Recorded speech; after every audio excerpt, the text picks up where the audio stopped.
안녕하세요. 저는 인천에 살고 있는 30대 초반 평범한 여성입니다.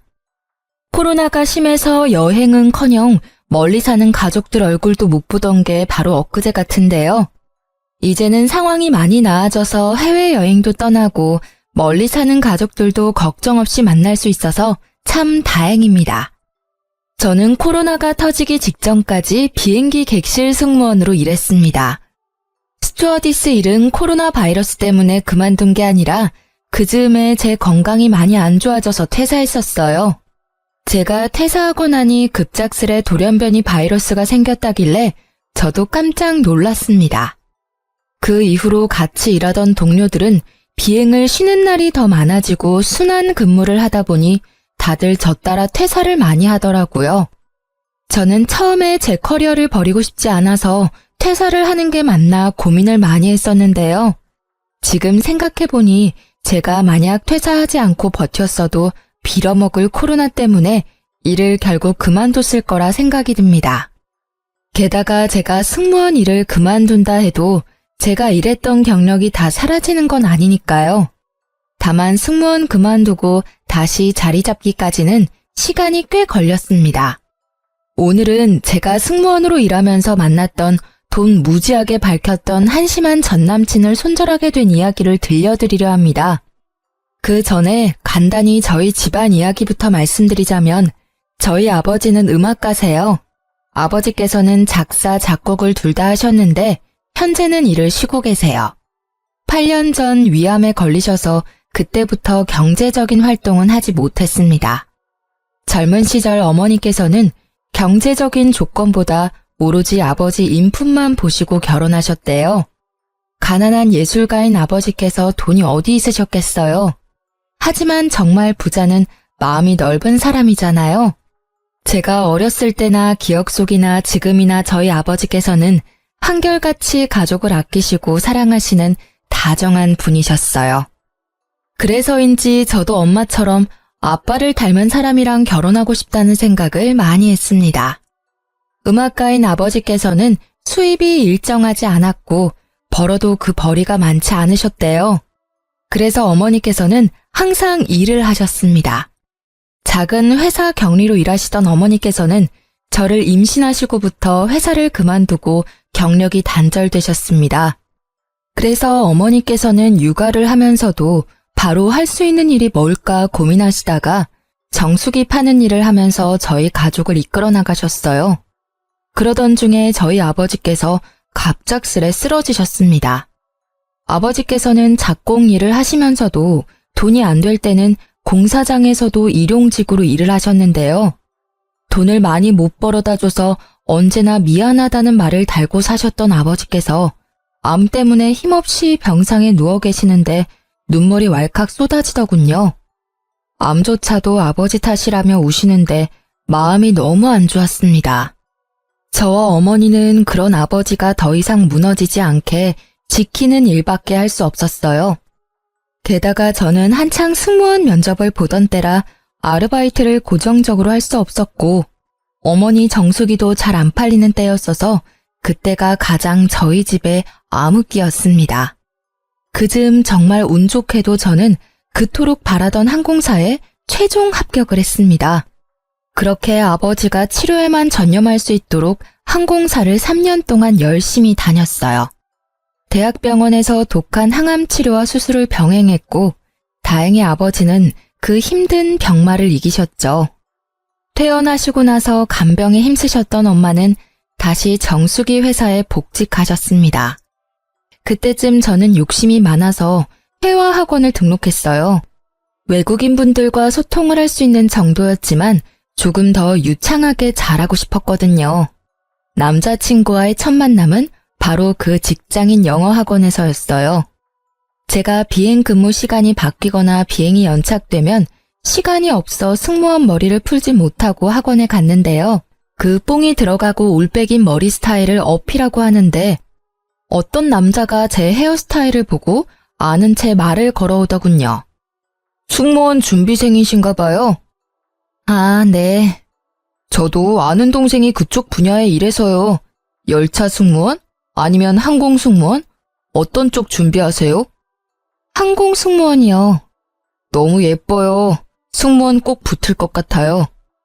저는 한 번도 대화 나눈 적 없는 사람이 살갑게 말을 걸어오는 게 좀 불편했습니다. 제 몰골도 일하다 와서 형편없다고 생각했으니까요. 그래서 애써 가짜 웃음을 짓고는 불편하게 수업을 들었어요.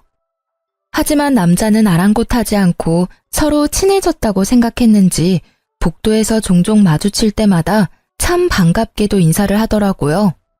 청아씨, 안녕하세요. 네, 안녕하세요. 전 처음엔 아예 관심이 없어서 이름조차 몰랐는데 그 남자는 제 이름을 기억하고 엄청 친근하게 부르더라고요. 그것조차 부담스러워서 저는 늘 딱딱하게 대답하곤 했습니다. 하지만 한결같이 만날 때마다 제게 반갑게 웃으며 인사하는 사람한테는 눈길이 갈 수밖에 없더라고요. 보다 보니 성격도 쾌활하고 사람이 괜찮아 보였어요.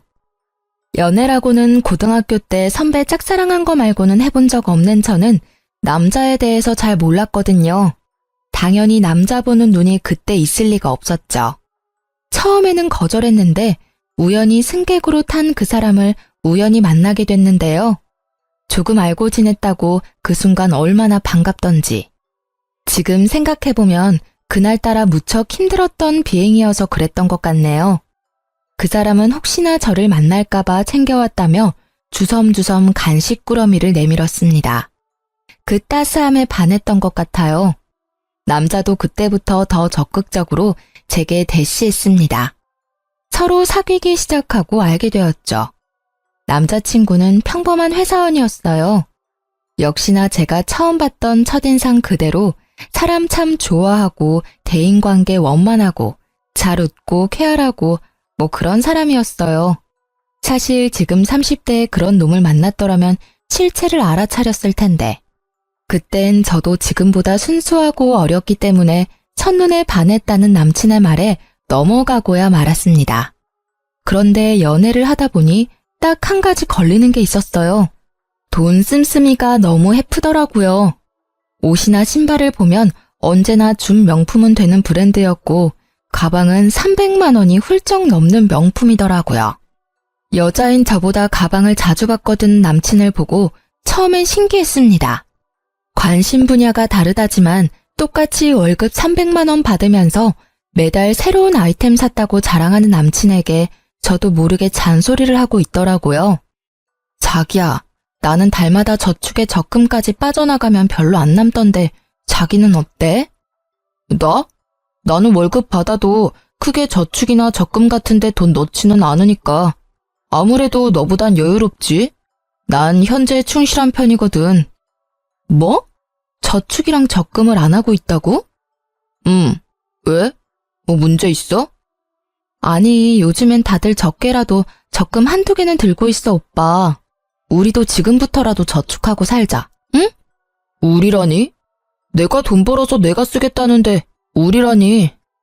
아니, 우리 한 살이라도 젊고 이렇게 벌고 있을 때 한 푼이라도 아끼는 게 좋잖아. 매번 자기 쇼핑하는 거 옆에서 보면 몇십이 아니라 많게는 100 단위로 쓰는 것 같아서 나 사실 조금 걱정돼. 너 설마 지금 나 사치 심하다고 돌려가는 거야? 아, 그런 게 아니라 난 오빠랑 결혼까지 생각하는데 오빠 경제관념이랑 내 경제관념이랑 좀 다른 것 같아서 한 번쯤 오빠랑 이야기 나눠봐야겠다고 생각 들었어. 그러니까 네가 지금 왜 그런 이야기를 이 타이밍에 하는지 난 잘 모르겠어. 우리가 지금 결혼했니? 장아야, 너 너무 앞서지 마. 아무리 연인 사이라도 할 말이 있고 안 할 말이 있는 거야. 오빠야말로 내 말을 너무 부정적으로 해석하지는 않았으면 좋겠어. 진짜 난 오빠랑 결혼까지 생각하고 있으니까 말 꺼낸 거였지. 내가 저축이랑 적금 안 들었다 했지 내 재산이 없다고는 하지 않았다. 그럼 네가 먼저 말 꺼냈으니까 나도 그럼 하나 말해도 되는 거지? 너 승무원이라 돈도 잘 버는데 왜 항상 돈에 예민하게 구니? 데이트할 때도 난 가끔 분위기도 내고 싶은데 넌 저렴한 것들만 찾아서 너 따라 입만 맞춰줬어. 그리고 연인이니까 가끔 비싼 호텔 가서 호캉스도 즐기고 싶은데 돈 아까워하는 너 보면 이해 안 되고 답답할 때 많았어. 하지만 난 나랑 네가 다르다고 해서 너처럼 입 밖으로 안 꺼냈잖아. 나는 너한테 다 맞춰주고 배려하는데 넌 왜 나한테 잔소리만 하려 그래? 너 선 넘은 거야. 기분 나빠서 더 이상 얘기 못하겠다. 오빠, 내 말이 그렇게 기분 나빴어? 내가 조급해서 미안해. 난 오빠를 비난할 생각으로 말한 게 절대 아니란 것만 알아줘. 진짜 걱정돼서 한 말이야. 우리가 벌면 얼마나 번다고. 비슷하게 벌고 있잖아, 우리. 그래서 이제 그만 말해. 아, 상아야. 너는 잘 모르겠지만 말이야. 난 부모님께서 주시는 돈도 있고 내가 버는 돈도 있어서 이렇게 풍족하게 쓰면서 사는 거야. 집안의 경제적 수준이 다르니까 우리 씀씀이도 당연히 다른 거야. 내가 사치 부리는 게 아니란 말이지. 내가 너 자격지심 생길까봐 얘기 안 했었거든? 근데 너 너무 열등감 있는 거 아니야? 네가 하도 잔소리를 하니까 나도 좀 듣기 거북해서 진짜 솔직히 말하는 거야. 알았어, 오빠. 그만해. 싸우기 싫어. 싸움은 네가 먼저 걸었잖아. 그렇게 저희는 한참 동안 같은 자리에서 똑같은 말싸움을 하고 한 달 동안이나 냉전을 가졌습니다. 그렇지만 결국 둘 다 화해를 원했고 저희는 다시 예전처럼 돌아올 수 있었습니다. 오빠는 욱해서 심하게 말해서 미안했다고 사과를 했고 저는 가끔 분위기 낼 겸 오빠 입맛에도 맞추겠다고 사과했죠. 지금 생각해보면 그때 왜 다시 만나기로 했는지 제 스스로가 굉장히 멍청하다고 생각들었습니다. 그런데 그 남자를 전부 다 겪고 나서 다시는 그런 남자 안 만나야지 하고 인생을 배우는 기회도 됐던 것 같아서 이제는 자책하며 후회는 안 하려고 합니다. 그때는 제가 더 어렸어서 판단력이 흐렸거든요. 그냥 남친의 말을 들으니 제 자신이 궁상 맞은 거란 생각도 들고 남친의 말대로 집안의 경제적인 상황은 각자가 다르니 씀씀이도 다를 수 있겠구나 생각했네요. 그래서 그 순간은 미친 듯이 창피해서 그 이후론 돈에 관한 얘기는 절대 안 꺼냈습니다. 그냥 재력에 따라 다르게 사는 거라 틀린 게 아니라 다를 수밖에 없는 어쩔 수 없는 일이라 생각했어요. 그 이후로는 남친의 집안이 경제적으로 풍족한 집안이란 것도 자연스레 알게 됐습니다. 남친도 굳이 숨기려 하지 않았어요. 어머님이 해주셨다는 비싼 명품 시계를 보고 한번 몰래 속으로 놀라기도 했습니다. 자세히 알지는 못했지만 남친의 말로는 어머니께서 금융업계에서 일하신다 하셔서 제가 얼마나 남친에게 가짜는 조언을 했나 싶어 얼굴이 화끈하기도 했어요. 당연히 돈에 대해 잘 아시는 어머님께서 잘 관리하실 거라 생각이 들었으니까요. 그래도 외제차를 타고 다니고 명품을 좋아하는 남친은 남들이 보기에 허세는 있어 보였지만 심성은 착하다고 생각했어요. 집이 여유로워도 딴 길로 안 새고 회사도 착실하게 잘 다니고 있었으니까요. 무엇보다 남자친구가 저희 부모님께 굉장히 살갑게 구는 모습이 예뻐 보였어요. 아들처럼 굴면서 능글맞게 밥 한 끼 얻어먹는 남친의 인간적인 모습이 참 좋았거든요. 어머니, 오랜만에 어머니가 해주신 된장찌개 먹고 싶어요.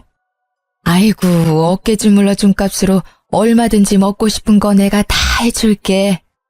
저는 그냥 청양고추 가득 썰어 넣은 된장찌개 말고는 다른 반찬 필요 없어요. 둘이 뭐야? 나 왕따 시켜? 우리 딸 분발해야겠어. 아들이 주물러 주는 게 훨씬 시원하더라. 치, 엄마 딸 서운해? 뭐해? 경쟁자. 이제 어머니 밥하실 동안 아버님 다리 주물러 드리러 가자. 에헤이, 난 됐어. 손님으로 왔으면서 무슨 다리를 주물러. 그냥 상아랑 놀다가 들어가. 에이, 예비사위가 해드릴게요. 예비사위는 무슨, 식장 들어가기 전까지 모른다. 아빠께서는 매번 식장 들어가기 전까지는 모른다며 남친의 손길을 거부하셨어요. 가끔 아빠의 냉정한 모습에 서운해하는 남친을 보며 엄마께서는 분위기만 내는 거지 진지하게 받아들이지 마라 하셨죠. 그런데 요즘은 엄마께서 전 남친 얘기만 나오면 잘해준 게 후회되신다며 엄청 억울해하세요. 그럼 아빠는 이렇게 말씀하시곤 합니다. 여보, 그니까 내가 식장 들어가기 전까지는 아무도 모른다고 했지요? 그러니까요, 여보. 앞으로는 내가 꼭 당신 말 새겨드릴게요. 역시 우리 집에서 당신이 제일 현명해. 엄마, 아빠 죄송해요. 하나밖에 없는 딸내미가 남자 번호는 없어서 그런 놈 만나서요. 아니다. 너가 왜 미안해하니? 다 인생 경험이지. 그럼 그런 남자를 만나봐야 이상한 놈 거르고 좋은 놈 만나지. 이렇게 역시 아빠가 제일 현명하시다고 지금까지 저희 가족에게 회자되는 일입니다. 그럼 이렇게 사이좋았던 제 남자친구가 왜 전 남자친구가 됐는지 그 이유가 슬슬 궁금하실 것 같아요. 놀랍게도 헤어지자는 말은 제가 아니라 남자친구 입에서 먼저 나왔습니다. 결국 결판 지은 건 저였지만요. 아무래도 제가 승무원이다 보니 부모님 주변 분들 중 선짜리를 권유하시는 분들이 많았습니다. 선짜리 거절하는 것도 행복한 고민이시라며 엄마께서는 자연스레 남친과 결혼은 언제쯤 할 거냐고 여쭤보셨습니다. 결혼도 어느 정도 모은 돈이 있어야 하는 거잖아요. 저는 돈 때문에 망설이는 것도 없지 않아 있었습니다. 그래도 결혼을 하게 된다면 당연히 남친이랑 하겠지. 제 마음속으로 늘 생각했어요. 부모님은 그런 제 마음을 알아채셨는지 아빠의 저작권료 통장을 제게 내미시더라고요. 딸, 그동안 아무리 힘들어도 아빠랑 내가 이 통장은 안 건드렸다. 나중에 너 결혼하는데 단 몇 푼이라도 보태고 싶어서 말이다. 나중에 통장 정리하고 그 안에 있는 돈은 너 결혼 자금으로 써. 엄마, 아빠. 부모님의 응원에 저는 용기를 내서 남친에게 결혼에 대해 물어봤습니다. 오빠, 우리 결혼 말이야. 당장 구체적으로 계획을 세우는 건 아니더라도 대충이라도 그려놔야 하지 않나? 결혼? 그런데 생각보다 남친의 반응이 뜨뜨미지근하더군요. 그날은 그렇게 결혼에 대해 제대로 이야기도 못 해보고 대화가 흐지부지 흘러갔습니다. 게다가 집에 돌아와 생각해보니 남친과 2년가량 만났는데 저는 남자친구 집에 한 번도 놀러 간 적이 없더라고요. 남자친구 아버님은 돌아가셨고 어머님 한 분 계셨는데 매번 남친의 입으로만 안부를 듣고 한 번도 인사드린 적이 없다는 걸 그제야 깨달았습니다. 먼저 그런 말 꺼낸 적 없던 남친에게 은근히 서운도 했고 오히려 남친은 살갑게 저희 집에 잘 오는데 제가 미처 못 챙긴 건 아닌가 아차 싶기도 하더라고요. 자기야, 주말에 집에 한번 와. 엄마가 보고 싶으시대. 진짜? 우리도 이제 혼기 꽉 찼으니까. 연애만 하다가 헤어지는 커플들 많이 봤으니까 저도 남친과 그런 사이가 될까봐 좀 걱정스러웠는데 저 혼자만 허물켠 게 아니라 생각하니 너무 행복했습니다. 저는 과일 바구니를 들고 남친 집을 찾아갔습니다. 그런데 마중 나온 남친의 얼굴이 어둡더라고요. 오늘 너무 힘준 거 아니야? 어머님께 잘 보이고 싶은 마음에 그런데 이렇게 중요한 날 묘하게 웃지도 않고 기분이 안 좋아 보이는 남친이었어요. 남친의 집에 도착하니 생각했던 것과는 달라 속으로는 당황스럽기는 했습니다. 남친의 본가는 조금 허름하고 많이 낡은 주택이었습니다. 그동안 남친이 본인의 씀씀이를 합리화시켰던 부유함과는 거리가 멀어 보였어요. 저는 그 점이 싫은 게 아니라 남친이 해왔던 말과는 전부 다르니 속으로는 좀 황당했습니다. 제가 뭐라고 말을 꺼내지도 않았는데 남친이 한마디 하더군요.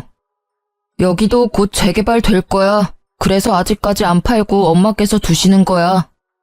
아, 그래? 저는 그냥 그렇구나. 내가 또 뭘 몰랐구나 싶었어요. 요즘 부동산 투자한다고 사서는 그곳에 실거주 하시는 분들도 많으니까요. 어쨌든 남친의 말과는 조금 다른 풍경의 집이었지만 저는 아무런 내색하지 않았습니다. 그런데 제가 밝게 웃으며 남친의 엄마에게 인사드리니 돌아오는 건 시큰둥한 반응뿐이었어요. 안녕하세요, 어머님. 얼굴이 반반한 게 다가 아니야. 네? 너 승무원이라고? 거기서 언제까지 일할 수 있는데? 가족이면 항공권은 공짜로 받을 수 있나? 난 죽어라 일해서 한평생 내 아들 먹여 살렸다. 너도 설마 결혼한다고 일 그만둘 생각은 아니지? 난 살림도 바깥일도 다 할 수 있는 완벽한 며느리를 원한다. 초대받은 줄 알았는데 오히려 공격적으로 쏘아붙이는 남친 어머님 때문에 할 말을 잃을 정도로 적잖이 당황했습니다. 아, 좀! 엄마, 우리 방금 왔잖아. 앉으라고 말부터 안 하군. 상아야, 여기 앉아. 남친도 그 상황이 짜증나는지 잔뜩 예민해 보였어요. 알아서 앉으면 되는 거지. 뭘 앉으라고 말해야 앉아? 아, 죄송합니다. 실례하겠습니다. 집에 어른들은 뭐 하시니? 에휴, 없는 집끼리 만나면 무슨 미래가 창창하겠어. 너도 참 너 좋다는 넉넉한 집 딸들 두고 왜 이런 애를? 사람 앞에 앉혀두고 무안하게 만드는 남친 엄마 때문에 정말이지 도망가고 싶더라고요. 아, 네. 저희 엄마는 정수기 회사에서 일하시고요. 아버지께서는 음악가세요. 아버지는 몸이 안 좋으셔서 현재는 쉬고 계십니다. 뭐? 엄마가 정수기? 아유, 게다가 아빠는 뭐? 아니, 결혼해서도 부양해야 하는 거 아니야? 참 곤란하다. 넌 어디 아픈 데 없냐? 건강한 거 맞아? 아들, 이 상황 엄마는 매우 당황스럽다. 엄마, 얘기 좀 제대로 들어보고 말씀하세요. 아버님 암투병 하셨었는데 지금은 완치하셨어요. 그럼 뭐하니? 암은 가족력이 얼마나 중요한데. 너 지금 건강하냐니까? 저 일하면서 건강이 조금 나빠져서 승무원은 일은 올해까지만 하면 어떨까 생각하고 있습니다. 항공 관련 강사를 준비하고 싶어서 알아보는 중입니다. 한동안 정적이 흐르고 남친은 자기 엄마와 똑같이 멋씹은 얼굴을 하고 있더라고요. 남친 엄마는 골똘히 생각하다 제게 버럭 소리를 지르기 시작했습니다. 뭐? 멀쩡한 승무원 일 그만두고 뭐가 어째? 아들, 넌 이런 애를 며느리감이라고 데리고 온 거야? 집안은 모자라도 승무원이라길래 웬만하면 내가 이 결혼 허락해주려고 했다. 너 일 그만두면 절대 내 아들이랑 결혼 못한다. 그렇게 중요한 일을 상의도 없이 너 혼자 생각하다 이제 말해? 애초에 취직할 생각이었냐? 내가 좀 산다니까 빌붙고 싶었어? 와, 뒤에서 승무원 그만둘 계획하고 있었던 거 소름 돋는다. 너 설마 아직도 내가 진짜 너한테 첫눈에 반한 줄 알아? 그런 척 한 거야. 너 얼굴 그 정도면 반반하고 여친이 승무원이면 내 기도 살고 월급도 많이 버니까 결혼 생각하고 만난 거라고. 승무원 그만두면 나랑 헤어질 각오해. 분명히 말했다. 너 일 그만두면 나랑 헤어지는 거야. 너의 메리트는 승무원이라는 그 이름값이야. 저는 참다 못해 남친의 뺨을 날렸습니다. 두 모자의 태도가 정말 기가 막혔어요. 어디 예비 신랑 뺨을 때려? 예비 신랑이라뇨. 나 진짜 어이가 없어서. 저도 승무원 이름값 운운하는 남자랑 결혼할 생각 없어졌네요. 제가 너무 아까워서 이런 집안에 시집 못 오겠거든요. 그리고 아줌마, 어떻게 처음 뵙는 자리인데 인사도 안 받아주고 물 한 잔 없이 취조부터 하나요? 저 무슨 잘못해서 경찰서 조사받으러 온 줄 알았어요. 너도 그래. 너 그동안 엄마가 금융업계 다니고 집은 50평대고 집안에 자산 많고 나랑은 수준이 다르다며. 너란 사람 온통 거짓말 투성인데 들어오는 순간까지 내가 참았어. 그런데 돈은 없어도 예의 없고 인성 모자란 집이랑은 나도 절대 결혼할 생각 없거든? 김칫국 마시지 마. 뭐, 아줌마? 싸가지 봐라. 제가 자리를 박차고 일어서자 남친 엄마는 제게 버릇없다며 들어본 적 없는 욕짓거리를 퍼붓더라고요. 네네, 이왕 버릇 없는 김에 가져온 과일 바구니도 도로 가져갈게요. 제 돈 썼는데 여기 두고 가기엔 너무 아까워서요. 집에 가서 맛있게 먹겠습니다. 안녕히 계세요. 그건 두고 가. 들고 왔는데 그걸 또 도로 가져가는 게 어딨니? 직접 사드세요. 아들한테 사달라고 하던가요. 저 꿀 같은 휴무에 차려입고 여기까지 온 거 시간 낭비한 것 같아서 지금 너무 속상하거든요. 말하는 꼬락서니가 너 진짜 싹수가 노랗다 못해 지린내가 난다. 네네, 아무렴요. 여기 오는 길에 엄청 지린내가 나더라고요. 재개발 빨리 되기를 응원할게요. 아무 말 못할 것 같던 제가 반박하자 남친과 그의 엄마는 당황해서 더 이상 제게 더 말은 못하고 이내 화를 내면서 둘이 싸우더라고요. 원하는 대로 안 흘러가니 애가 탔겠죠. 제가 뭐가 아쉬워서 그런 대접을 받으며 그 만남을 이어가겠어요. 저는 혼란스러운 틈을 타 얼른 집으로 돌아갔습니다. 역시나 남친은 본인이 아쉬운지 그날 이후로 절 붙잡으려 연락이 계속 왔습니다. 제가 전부 피하니까 제 비행 스케줄을 이미 알아보고는 공항까지 찾아왔더라고요. 창피하게 사람들 앞에서 저를 붙잡길래 공항 카페에서 간단히 끝내려고 자리를 잡았습니다. 엄마가 금융업계 다닌다고 거짓말해서 미안해. 네가 평소에 돈 가지고 스트레스 받게 하니까 나도 모르게 나온 거짓말이야. 그리고 우리 엄마가 말씀은 그렇게 하셔도 말이야. 속은 정말 따뜻하신 분이야. 사람은 겪어봐야 아는 거잖아. 너가 너무 섣부르게 판단한 거야. 그래도 엄마께서 마음이 넓으셔서 너 용서 구하면 받아주신대. 그리고 진짜 막말로 승무원 그만두면 너만 손해야. 엄마랑 나는 너 인생이 진심으로 걱정된 거지. 그렇다고 어떻게 그렇게 한순간에 남처럼 굴어? 진짜 나랑 헤어지기라도 할 거야? 너 나 껍데기만 보고 만난 거라며. 네가 실토해놓고 나랑 계속 만날 수 있을 거라 생각했니? 그리고 너도 너지만 너희 어머니 진짜 사람 불러놓고 무안 주고 윽박 지르며 막말까지. 됐고 더 이상 말 섞기도 싫어. 나 승무원 그만둘 거고 네가 네 입으로 나 일 그만두면 우리 헤어지는 거라며. 나 이미 회사에 퇴사 통보했고 너랑 깔끔하게 헤어지는 거야. 알겠니? 찾아오지 마. 아, 찾아와도 난 없을 거니까 찾아오던지 말던지 너 알아서 해라. 야, 너 진짜 승무원 그만둬? 이제 뭐 먹고 살려고 그래? 너 집에 돈도 없잖아. 그럼 지금이라도 나 붙잡아야 하잖아. 자존심 부리지 마.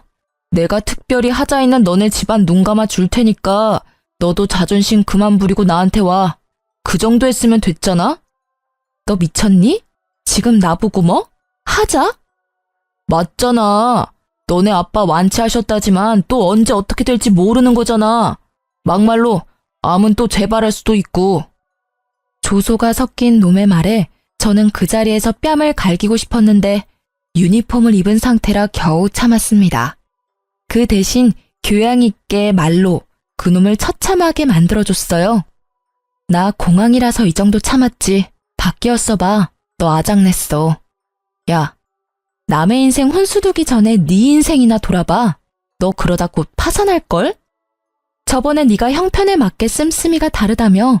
진짜 웃기고 가짠다. 뭐? 재개발?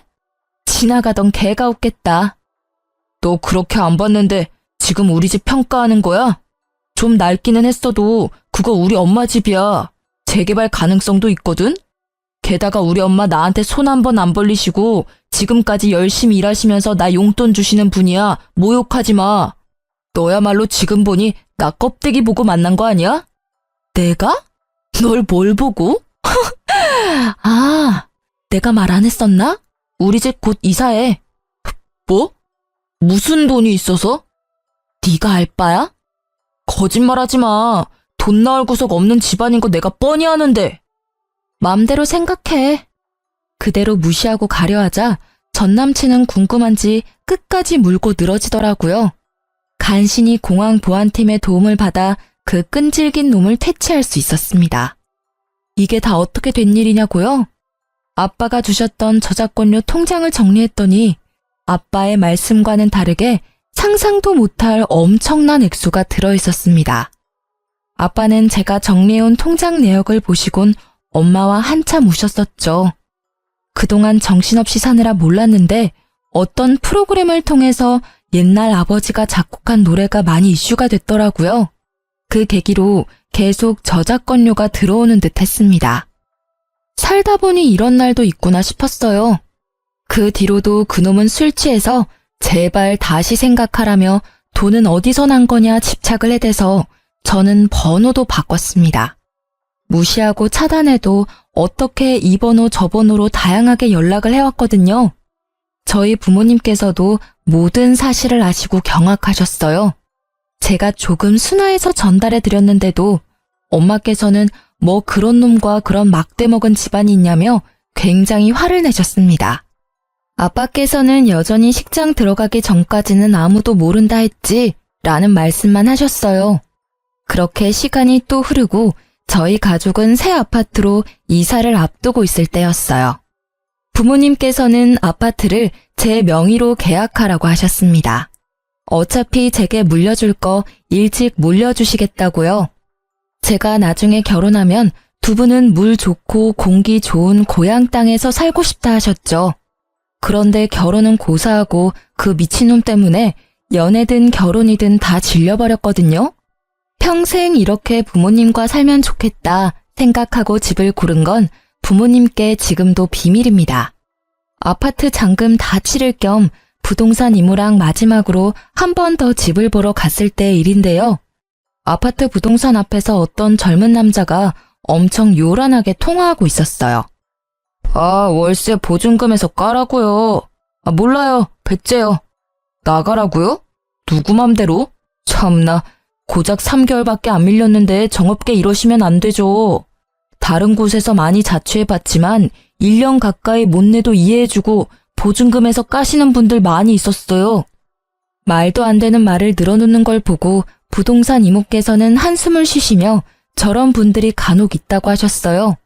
저는 그렇구나 하며 힐끔 봤는데 전 남친이라 깜짝 놀랐습니다. 그거 참 더럽고 질긴 인연이다 싶어서 얼굴을 가린 채 사무실 안으로 들어갔죠. 아파트와 오피스텔이 같이 있는 곳이었는데 부동산 이모께 들으니 그 오피스텔이 신축이라 보증금도 높고 월세에 관리비까지 100만 원이 넘는 돈이었어요. 비싼 오피스텔에 덜컥 입주해서 월세 못 내서 저런 사람 많다며 골치 아프다고 하셨죠. 그동안 그렇게 사치 부리더니 돈에 허덕이는 꼴까지 보니 아주 우스웠습니다. 그런데 통화가 다 끝나고 부동산 안으로 전 남친이 들어오는 바람에 저를 발견하고 말았습니다. 조금 있으면 담당자 올 거니까 조금만 기다리세요. 저는 나가봐야 해서요. 예. 볼일 보고 오세요. 아니, 그런데 저는 사모님인 줄 알았는데 아직 미혼이라셔서 깜짝 놀랐어요. 혼자 힘으로 아파트 대출 안 끼고 사는 젊은 분들이 많지는 않으니까요. 어떤 일 하시는지 실례지만 살짝 여쭤봐도 될까요? 저요? 승무원으로 일하다가 지금은 퇴사하고 프리랜서 강사로 예비 승무원 교육하고 있어요. 어머, 어쩐지 얼굴도 너무 예쁘시더라. 근데 승무원이 연봉 높은 건 알았는데 그렇게 많이 줘요? 아니, 저희 딸도 고등학생인데 승무원 지망생이거든요. 다음에 좀 상담받으러 가도 될까요? 물론이죠. 제 명함 드릴게요. 승무원으로 일할 때 연봉은 높긴 했는데요. 여기 아파트 계약한 건 제 돈 아니에요. 저는 저축한 돈 따로 있고 아파트는 부모님께서 주신 돈으로 사는 거예요. 아파트 한 채 정도는 외동딸인 저한테 주고 싶다 하셔서요. 아버지께서 음악가이신데 저작권료가 좀 쏠쏠해요. 어머, 진짜 복 받으셨네. 나 일단 다른 분 잠깐만 안내하고 돌아올 테니까 여기서 편하게 쉬고 있어요. 한 5분이면 될 것 같네요. 저는 일부러 전 남친 들으란 듯이 얄밉게 털어놓았습니다. 그동안 궁금했던 진실을 알게 된 전 남친의 얼굴은 볼만했어요. 당장 제게 말 걸고 싶어하는 눈치더라고요. 그렇게 부동산을 나서는데 따라 나온 전 남친이 이게 다 어떻게 된 일이냐고 붙잡고 묻더라고요. 아버님 저작권료가 그렇게 많았어? 왜 나 만날 때는 티를 안 냈어? 아버님 대단하시다. 제가 대꾸하지 않자 전 남친은 갑자기 제 바지가랑이를 붙잡더라고요. 상아야, 우리 다시 잘해보자. 너 강사 일해도 내가 너 먹여 살릴게. 미쳤다고 내가 너 같은 애랑 만나? 내가? 왜? 지 월세 하나 제대로 못 내놓은 놈이 어디서 허세야. 꺼져. 다시 한번 충고하는데 너 인생이나 똑바로 살아. 상아야, 제발. 너 많이 화난 거 알아. 근데 장인어른 말고도 집안에 남자가 한 명쯤은 있어야지. 장인어른? 너 미쳤어? 드디어 정신이 가출한 거야? 우리 아빠 편찮으시다고 비웃을 때는 언제고 돈 많으시다니까 군침 흐르니? 이거 안 놔? 너 같은 버러지 놈을 우리 집에서 왜 받아주겠니? 그땐 내가 너무 철이 없었어. 그때라 해봤자 몇 개월 전인데 지금은 좀 낫고? 어머, 두 분 아는 사이세요? 그때 부동산 이모께서 다시 다가오셨고 저는 순진한 얼굴로 말했습니다. 모르겠어요. 저 아세요? 왜 이러세요? 어머 총각, 왜 모르는 아가씨 바지가랑이를 잡아요? 그러다 잡혀가요. 놈은 등짝을 몇 대 맞고서는 허탈한 얼굴로 사라지더군요. 너무 통쾌했습니다.